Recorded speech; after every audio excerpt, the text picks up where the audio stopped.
E esse querido aqui, ó, o pronome parte integrante do verbo. Ele é parte integrante do verbo. Ele aparece nas provas chamado de parte integrante. Ele não foge à ideia de reflexo. Porém, ele tem a ver com a formação da conjugação do verbo. Por exemplo, eu coloquei aqui o verbo arrepender.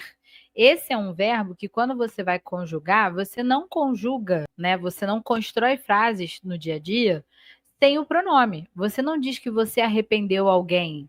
Você não diz que ele arrependeu a mãe. Não tem. Você fala, eu me arrependi. Ele se arrependeu. Tu te arrependeste.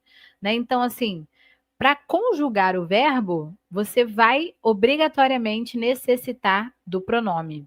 Então, nesse caso, nós temos aí um pronome que é parte integrante do verbo, certo? É um pronome que faz parte do verbo.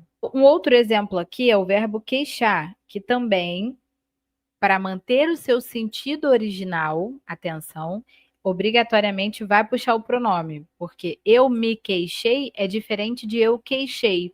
Queixei até existe, né? Eu posso forçar uma barra e dizer que eu queixei a mesa. Eu fui lá e bati com o queixo, né? Posso fazer. Agora, queixar-me, aí significa que eu fiz uma reclamação.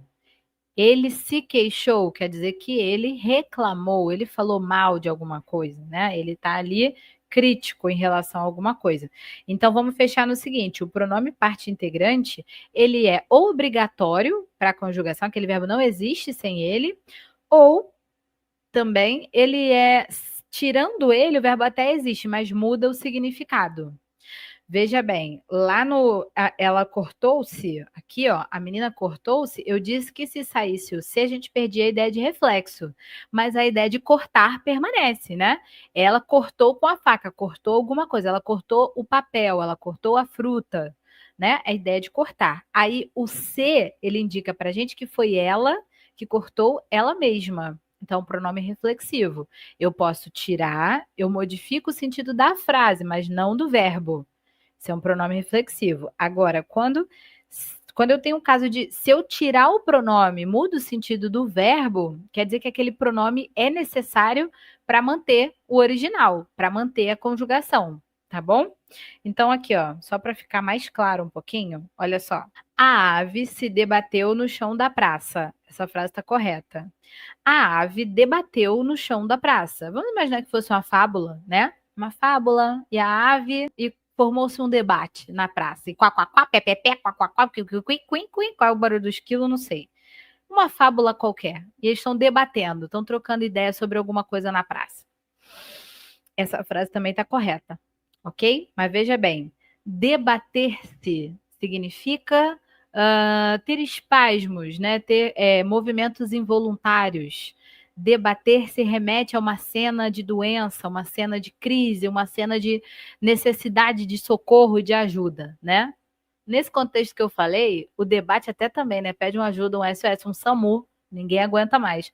Mas é outra ideia, debater no sentido político seria discutir, contra-argumentar, debater no sentido mais filosófico seria refletir junto a alguém, tal.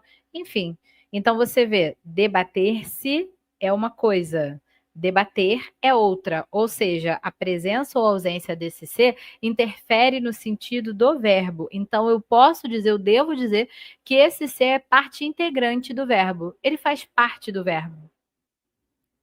Beleza? Comenta aí para mim se vocês estão entendendo. Estão muito calados. Se você está entendendo, digite, ô Glória. Se você não está entendendo nada, digite misericórdia.